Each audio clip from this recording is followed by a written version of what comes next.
अहिल्यानगरात 15 वर्षीय मुलीचे अपहरण करून घनदाट जंगलात नेल्याचा धक्कादायक प्रकार समोर आला असून 5 दिवस बंधक ठेवून अत्याचार केल्याचा आरोप। अमोल कोल्हे प्रदेशाध्यक्ष होणार असल्याच्या रोहित पवारांच्या विधानावर छगन भुजबळांची खिल्ली, अंतिम निर्णय सुनेत्रा पवार ठरवतील असे वक्तव्य। अजितदादांच्या मृत्यूमागे व्यापक कट असण्याची शक्यता अशी माहिती पुन्हा शंका उपस्थित करत रोहित पवारांनी सखोल चौकशीची मागणी केली। परळ येथे शिवशाही बसची बाईकला धडक, गंभीर जखमी 4 वर्षीय अथांगचा उपचारादरम्यान मृत्यू, परिसरात हळहळ। मुंबईत देशातील पहिली 15 डब्याची लोकल सुरू, सुमारे 7500 प्रवासी क्षमतेसह विरार, डहाणू आणि वांद्रे मार्गावर धावण्याची अशी माहिती।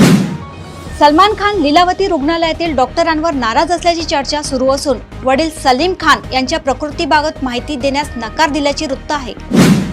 बंगालच्या उपसागरातील कमी दाबाच्या पट्ट्याचा हवामानावर परिणाम होणार असून विदर्भ, मराठवाडा आणि मध्य महाराष्ट्रात तापमान सरासरीपेक्षा जास्त राहण्याची शक्यता आहे। छत्रपती संभाजीनगरात 58 वर्षीय पोलीस उपनिरीक्षकाचा 23 वर्षीय तरुणीवर अत्याचाराचा आरोप, तिला 3 वेळा गर्भपातच भाग पडल्याची माहिती। नागपूरमध्ये रस्त्याच्या खोदकामात बालमजुरीचा प्रकार उघड, बाल संरक्षण विभागाने कारवाई करत 3 अल्पवयीन मुलांची सुटका केली। खरेदीत वाढ झाल्याने सोने महागले असून बाजार उघडताच चांदीच्या भावातही वाढ नोंदवली गेली। प्रदेशातील अशाच टॉप 10 घडामोडी मी अपर्णा आपल्यापर्यंत घेऊन येतच राहणार। तोपर्यंत बघत रहा देशोन्नती। नमस्कार।